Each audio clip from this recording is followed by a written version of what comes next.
Bonjour à toi très cher spectateur, bienvenue pour cette nouvelle critique en post-projection. Il va être aujourd'hui question du film Molly's Game, en anglais, en français Le Grand Jeu, qui est l'adaptation d'un livre écrit par une certaine Molly Bloom, qui aurait organisé pendant plusieurs années des jeux de poker clandestins et donc illégaux. Ce film est réalisé par Aaron Sorkin, qui est plutôt quelqu'un qui est d'habitude scénariste, puisque c'est son premier film en tant que réalisateur, et ça tombe bien parce qu'à la base, il devait être scénariste de ce film-là. Finalement, il a hérité du bébé complet. Au niveau du casting, nous avons Jessica Chastain, que tout le monde connaît, nous avons Idris Elba, que tout le monde connaît, et nous avons Kevin Costner, que tout le monde connaît, surtout si vous aimez les films de la fin du siècle passé. Alors ce film, c'est quoi? C'est un classique Rise and Fall, mais je dois vous avouer que j'ai détesté la fin. Enfin, pour être plus précis, la scène qui précède, où il y a une espèce de décision qui est prise, qui fait qu'on a la scène d'où il y a l'espèce de conclusion qui arrive. En gros, si vous avez vu le film, la dernière discussion entre la demoiselle et son avocat. J'ai détesté cette scène, je l'ai trouvé sortie de nulle part, j'ai trouvé bizarre, elle est nulle, j'ai trouvé ça nul. J'ai trouvé que c'était... ça sonnait faux, c'était bidon. J'ai trouvé ça bidon, tout simplement. Et il y a 2-3 choses auxquelles je ne crois tout simplement pas. Alors comme c'est adapté du bouquin écrit par la demoiselle, c'est possible qu'elle n'ait pas voulu révéler certaines choses, mais par rapport au monde dans lequel nous habitons, il y a vraiment des choses qui m'ont paru simplement pas logiques. Par exemple, une des choses qui est dite dans ce film, c'est l'absence totale de sexe. Alors, c'est pas un souci, en plus dans le film c'est expliqué pour que ce soit crédible, etc., etc. Donc, comme on nous raconte pas la vie amoureuse et sentimentale de la demoiselle, interdit, hein, elle a le droit d'avoir des histoires en dehors, mais qu'elle ait une espèce de machin clandestin, avec des bombasses elle-même, elle arrête pas de montrer son décolleté et tout, et puis qu'à aucun moment il y ait des choses qui se passent, là j'ai des petits doutes. Alors bon, oui, en effet, dans le film, ceux qui viennent l'aborder, franchement, oui, là j'ai pas de doute qu'il se passe rien. Mais en règle générale, j'ai quand même un souci avec le fait que non, ça c'est le travail, et l'autre c'est le privé. Vous me direz, mais les gens, dans la vie de tous les jours, ils font comme ça. Pourquoi elle ne voit pas ça comme son travail? Je rappelle juste que, statistiquement parlant, 60% des couples se forment au travail. Voilà, c'est tout ce que je veux dire. C'est pour ça que je dis ça me dérange un peu, parce que c'est mis en avant comme étant une espèce de morale, pour montrer que c'est une femme qui a quand même une morale et une manière, que c'est pas juste... voilà, c'est quelqu'un qui a quand même son code moral à elle, et puis ça m'a un petit peu dérangé, parce que, comme j'ai dit, j'y crois, hélas, pas totalement.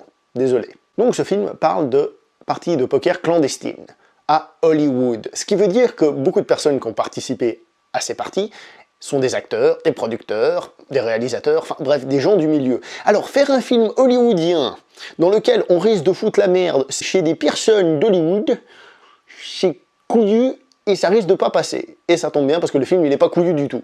Il n'y a rien qui est dit, il n'y a aucun nom qui est balancé, il n'y a que dalle. Encore une fois, il y a une espèce d'explication scénaristique. Vous savez le truc que j'ai dit que j'ai détesté? Bah c'est ça, tout simplement. Alors, au début, je m'en rappelle déjà plus, mais je crois qu'il y a 2-3 photos, tac tac, très rapides qui sont envoyées, histoire de... Mais le film en lui-même, lui, il balance personne. Alors c'est l'histoire vraie de... mais on balance personne. D'ailleurs, il y a un personnage, on dit de lui que c'est même le joueur X, histoire de pas le dénoncer. J'adore. Google est votre ami, et quand c'est tiré d'une histoire vraie, j'aime bien chercher. Et d'après ce que j'ai pu lire sur internet, on a réussi à clairement identifier qui était ce joueur X, quel acteur d'Hollywood était ce joueur X. Je vous conseille de faire la recherche sur Google, vous allez trouver assez facilement. Il paraît que d'après les descriptions qu'il y a dans le livre, on l'identifie clairement comme étant Tobey Maguire, donc le Spider-Man, le vrai, le seul. Enfin quoi que Tom Holland j'aime bien aussi. Et il y a donc d'autres acteurs connus qui ont participé à ces parties illégales. Parmi elles, Matt Damon, Ben Affleck, Leonardo DiCaprio, Macaulay Culkin, le mec qui a fait Maman j'ai raté l'avion par exemple. Donc il y a quand même du beau monde, hein. Donc Aaron Sorkin, on le sait tous, c'est un scénariste qui fait des jolis dialogues, qui est très verbeux dans ses films. Ça parle, ça parle, ça parle. Mais c'est des bons dialogues, et là c'est exactement ça. Ça parle beaucoup, ça fait que ça pratiquement, ça fait que de parler, les dialogues sont excellents, mais le film fait 2h20, et je dois vous avouer que j'ai trouvé que c'était long sur la fin, et franchement je me suis un petit peu ennuyé, parce que 2h20 de dialogue, au bout d'un moment, on n'en peut plus.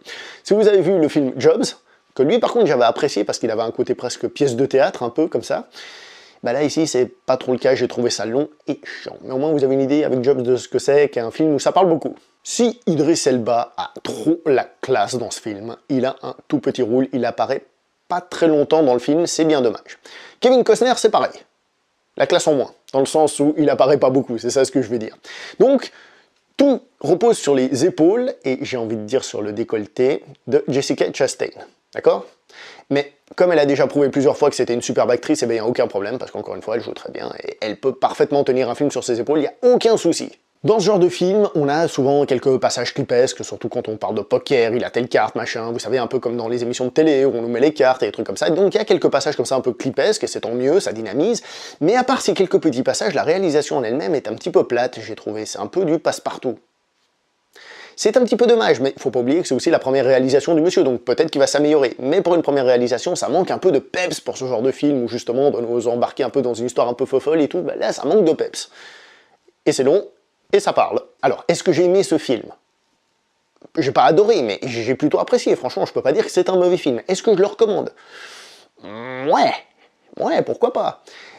Mais c'est pas non plus le pire film de ouf, quoi.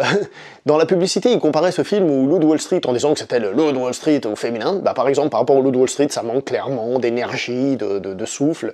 Là, c'est classique et un petit peu longuet, même s'il y a les dialogues qui, eux, restent très bons. Donc si vous voulez aller le voir, allez-y, mais en connaissance de cause, voilà, tout simplement. Bon, bah c'est tout pour cette critique en post-projection. On se voit prochainement pour une prochaine critique. Jusque-là, portez-vous bien, et à la prochaine. Ciao!